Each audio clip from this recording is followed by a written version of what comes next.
Bonjour Cyril Devergy. Bonjour Sidonie. Bienvenue dans Minute Papillon. Vous êtes ancien préparateur physique et biologique. Vous avez vous-même préconisé et vendu des substances pour aider des sportifs à booster leur performance. Vous publiez Confession d'un dopeur, c'est chez Nouveau Monde. Vous racontez une histoire dingue dans ce livre aussi, Cyril Devergy.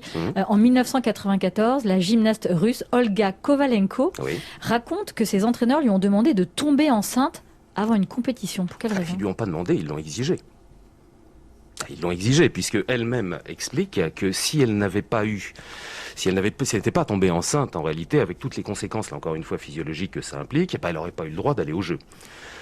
Donc, et j'ajouterais même, la citation d'un ancien responsable de l'ex-URSS qui s'appelle Vadim Moseviou, qui dit qu'elle a eu de la chance, elle, en réalité, d'être obligée de tomber enceinte par un rapport effectué avec son petit ami, parce que beaucoup de ses copines d'entraînement étaient obligées de coucher avec leur entraîneur. Et pourquoi c'est bien de tomber enceinte ? Enfin, évidemment, c'est pas bien. Mais pourquoi, pour ces compétitrices russes, il fallait tomber enceinte et avorter ? Absolument. Avorter quelques jours avant la compétition, de façon, effectivement, à ne...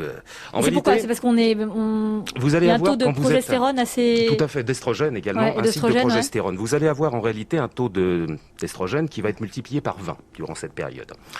Les estrogènes participent à l'augmentation du volume sanguin, à l'augmentation des dimensions cardiaques, et ça trouve toute son utilité, notamment, on parle de gymnastes avec Olga Kovalenko, mais des athlètes, par exemple, de course à pied tirent profit de ça aussi, parce que grâce à cela, elles ont une bien meilleure oxygénation, bien évidemment.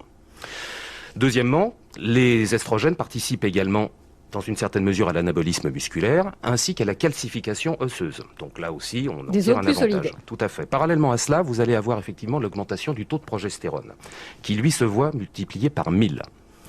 La progestérone, là on revient sur les gymnastes, va avoir une conséquence, c'est celle de la laxité articulaire. Donc elle tire en réalité toutes les conséquences de ça grâce à une amélioration de leur souplesse. En supplément, la progestérone se convertit pour une partie en hormone androgène, testostérone androsténédione, via les cellules de Tech dans les ovaires de la femme, et obligatoirement ça favorise l'anabolisme musculaire. Minute Papillon, on en apprend tous les jours sur France Bleu.